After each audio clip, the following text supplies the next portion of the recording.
আসসালামু আলাইকুম everyone. Welcome to my another new blog.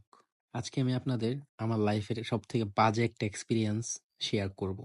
বাজে এক্সপেরিয়েন্স কেন বললাম সেটা আপনারা ফুল ভিডিও দেখলে বুঝতে পারবেন যে কেন হচ্ছে আমি এই জিনিসটা এত বাজেভাবে বলছি। আজকে আমি আপনাদের কিশোরগঞ্জের মিঠাবাইন অষ্টগ্রামের যে হাওরটা আছে সেইখানে আমরা গেছিলাম, তো সেটা এক্সপিরিয়েন্সই শেয়ার করব। এত বাজে এক্সপিরিয়েন্স আমি আমার লাইফে কোনো সময় পাই নাই, বিশেষ করে বাইক ট্যুরের ক্ষেত্রে। অন্য কোনো ট্যুরের ক্ষেত্রে সেটা আলাদা, বাট বাইক ট্যুরের ক্ষেত্রে হচ্ছে আমি এত বাজে এক্সপিরিয়েন্স কোনো সময় পাই নাই। এই কিশোরগঞ্জে মোটামুটি আমি অলমোস্ট ৮ থেকে ১০ বার গেছি। কিশোরগঞ্জ যে অষ্টগ্রাম মিঠামাইন যেটা আছে সেখানে। তো সেক্ষেত্রে হচ্ছে কোনো সময় এরকম বাজে এক্সপিরিয়েন্সের শিকার আমি হইনি। আমার সাথে বাজে এক্সপিরিয়েন্সটা কি হয়েছিল সেটা আমি ভিডিওর একদম লাস্টে বলবো। ফার্স্টের দিকে বললে আপনারা বুঝবেন না বিষয়টা। একদম লাস্টের দিকে যখন বলবো তখন আপনারা বুঝতে পারবেন কেন আমি বলছি যে আমার বাজে একটা এক্সপিরিয়েন্স হয়েছে। আর আমরা গেছিলাম হচ্ছে ৪ জন।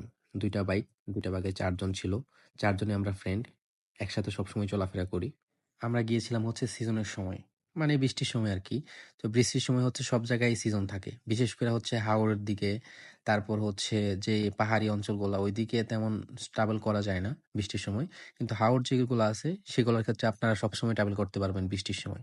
আমাদের ময়মনসিংহের ভালুকা থেকে কিশোরগঞ্জের নিকলী, তারপর হচ্ছে অষ্টগ্রাম এগুলা খুব বেশি দূরে না, কাছে অলমোস্ট ১০০ থেকে ১২০ কিলোর কাছাকাছি সবগুলোই। খুব একটা বেশি দূরে না।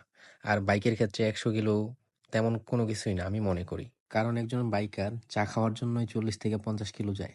মানে ৪০ থেকে ৫০ কিলোমিটার। আমি নিজেই হচ্ছে মাঝে, মাঝে ৪০ কিলো, ৫০ কিলো, ৬০ কিলো, এমনও সময় আছে ৮০ কিলো পর্যন্ত গেছি। শুধুমাত্র একটা চা খাওয়ার জন্য। যাই হোক, আমরা সকাল, সকাল বের হই। ৭ঃ০০ থেকে ৮ঃ০০ মধ্যে বের হয়ে যাই। যেহেতু হচ্ছে খুব বেশি দূরে না, যার কারণে হচ্ছে আমরা একটু লেট করে বেরিয়েছি। আর নাইলে যেকোনো জায়গায় গেলে আমরা সবসময় ৬টা থেকে ৭টার ভিতরে বের হয়ে যাই। আপনি কিশোরগঞ্জের অষ্টগ্রাম গেলে আপনি ২ জায়গা দিয়ে যেতে পারবেন। এক হচ্ছে নিকলি দিয়া, আরেক হচ্ছে আরেকটা রাস্তা আছে। ওইটা আমার খেয়াল আসতেছে না এক্সাক্টলি যে কোন দিক দিয়ে আমরা গেছিলাম। বাট ২ দিক দিয়ে যাওয়া যায় আরকি।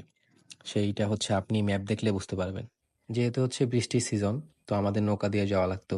তো যার কারণে হচ্ছে আমরা নৌকা ভাড়া করি। যার কাছ থেকে যত রাখি আরকি। আমরা গেছিলাম হচ্ছে ৳১৫০০ যাওয়া আসা। এটা ডিপেন্ড করে হচ্ছে পর্যটকের উপরে। যদি পর্যটকের চাপ বেশি থাকে তাইলে ৳১৫০০ না। আপনারা ২,০০০ বা ৳২৫০০ দিয়েও যাইতে পারবেন না। আর যদি হচ্ছে পর্যটকের চাপ কম থাকে তাহলে আপনারা ১৫০০ থেকে ৳১,০০০ দিয়েও পাওয়া যাবেন। সমস্যা নেই। যেহেতু হচ্ছে ফেরি নাই, তো নৌকা দিয়ে যাওয়াটা অনেক রিস্ক। তারপরে হচ্ছে আমরা গেছি। নৌকায় জায়গা কম থাকার কারণে বাইকটা হচ্ছে সামনে রাখা লাগে একদম। দেখেন আমার ফ্রেন্ড একটা বাইক রাখছে, আমিও রাখতেছিলাম। আপনারা হচ্ছে দেখতে পারতেছেন যে আমার বাইকটা হচ্ছে উপরে তোলা লাগবো। তো সেটা হচ্ছে তো অন্য কোনোভাবে তোলা সম্ভব না। তো চিন্তা করলাম যে হচ্ছে ২ জনে ধইরা একদম উপরে তুলবো। তো তারপর হচ্ছে ২ জনে ধরার পরে আমার ফ্রেন্ডেও ধরছিল।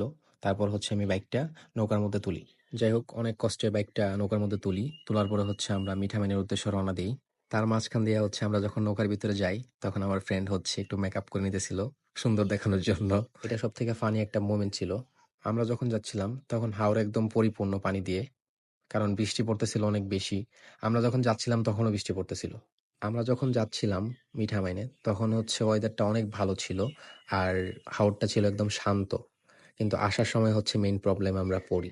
সেটা হচ্ছে আমি পরে আসতেছি। এমনিতে হচ্ছে আমি ডিটেলস গুলা বলি, তাইলে আপনারা বুঝতে পারবেন। আর তার মাঝখান দিয়ে হচ্ছে আমি হাওরের ফিল নিতেছিলাম, ফটোগ্রাফি করতেছিলাম, ভিডিও করতেছিলাম। এই আরকি। হাওরটা হচ্ছে এনজয় করতেছিলাম। এট লাস্ট হচ্ছে আমরা অষ্টম জায়গায় পৌঁছাই। তো পৌঁছানোর পরে অনেকক্ষণ ওয়েট করি। ওইখানে চা খাই, আড্ডা দেই কিছুক্ষণ। তারপর হচ্ছে আমরা রওনা দিই দেখার উদ্দেশ্যে। যদিও হচ্ছে দেখার মতো কিছু ছিল না।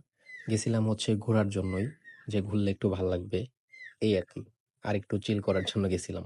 বৃষ্টির সময় কিন্তু হচ্ছে এই অষ্টগ্রামটা একটা দ্বীপের মতো হয়ে যায়। কারণ সব দিকেই হচ্ছে পানি থাকে। আর মাঝখানে হচ্ছে অষ্টগ্রামটা থাকে। তো এই কারণে হচ্ছে দ্বীপের মতো একটা পরিবেশ সৃষ্টি হয়। আপনি যদি হচ্ছে আবার শীতের সময় আসেন, তখন হচ্ছে অন্যরকম একটা ফিল পাবেন। কারণ তখন হচ্ছে আপনি রুট দিয়ে আসতে পারবেন। মানে রাস্তায় থাকবে। এখন যে আমরা হাওর দিয়ে আসলাম, সেই হাওরের নিচেই হচ্ছে রাস্তা। তো এখন হচ্ছে তলিয়ে গেছে পানির জন্য। তো সেটা হচ্ছে শীতের সময় একদম ওপেন থাকে। তারপর হচ্ছে আমরা আমাদের মূল গন্তব্যে পৌঁছাই। কিন্তু পৌঁছানোর পরই হচ্ছে ওয়েদারটা খুব খারাপ অবস্থা হয়ে যায়।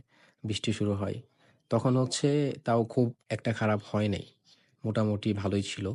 কিন্তু তারপর হচ্ছে আমরা যখন ব্যাক করি, তখন অবস্থা খুবই খারাপ ছিল। আমি হচ্ছে সকালবেলা নিউজ চ্যানেলে দেখছিলাম যে নিম্নচাপ থাকতে পারে।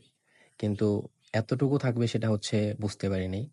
তো আমরা সেখানে ভিডিও-টিডিও করি, খাওয়া-দাওয়া করি। আমাদের খাওয়ার খরচ অনেক কম ছিল। আমরা হাওরের মাছ-টাছ খাইছি। তারপরে হচ্ছে ৪ জনের বিল আসছিল মাত্র ৳৮০০ মনে হয়। কারণ ওইদিকে খাবারের দাম অনেক কম। মানে অনেক বলতে অনেক কম। আমরা খাওয়া-দাওয়ার পরে যখন একটু রেস্ট নেই, রেস্ট নেওয়ার পরে হচ্ছে আমরা যখন ব্যাক করি, তখন হচ্ছে বাতাসের পরিমাণ অনেক বেশি হয়ে যায়। মানে এত পরিমাণ বাতাস ছিল, আপনারা ভিডিও দেখলেই বুঝতে পারতেছেন যে কি লেভেলের বাতাস ছিল ওই জায়গার মধ্যে। তো এট লাস্ট হচ্ছে আমরা যখন ব্যাক করি, বাড়ির উদ্দেশ্যে রওনা দিই, তখন হচ্ছে আমি রাস্তার মধ্যে দাঁড়ায় থাকতে পারতেছিলাম না বাইক নিয়ে।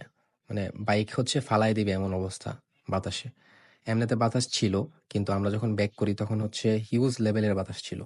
আমরা যদি হচ্ছে বাম পাশের লেনে বাইক চালাইতাম, তো দেখা যাচ্ছে বাম পাশ থেকে ডান পাশে নিয়ে যাইতেছিল বাতাসে, এমন অবস্থা ছিল। তারপরে হচ্ছে আমরা যখন ১ম দিকে গেছি, মানে ১ম যে সময়টা, ওই সময় হচ্ছে ওয়েদারটা অনেক ভালো ছিল। তখনই হচ্ছে আমরা টুকটাক ভিডিও করে নেই। পরে হচ্ছে আর ভিডিও করার সুযোগ পাই নাই। কারণ যে পরিমাণ হচ্ছে ওয়েদার খারাপ ছিল, ওইখানে ভিডিও করব না হচ্ছে আমরা ব্যাক করব এটা চিন্তা করতেছিলাম। তো এখন একটা ভিডিও আমি দিলাম, ভিডিওর মাঝখানেই। তো দেখলেই বুঝতে পারতেছেন এই যে নড়াচড়া করতেছে, এটা কিন্তু আমি ইচ্ছা করে নড়াচড়া করতেছি না। এটা হচ্ছে পুরাটাই বাতাসে নড়াচড়া করতেছে।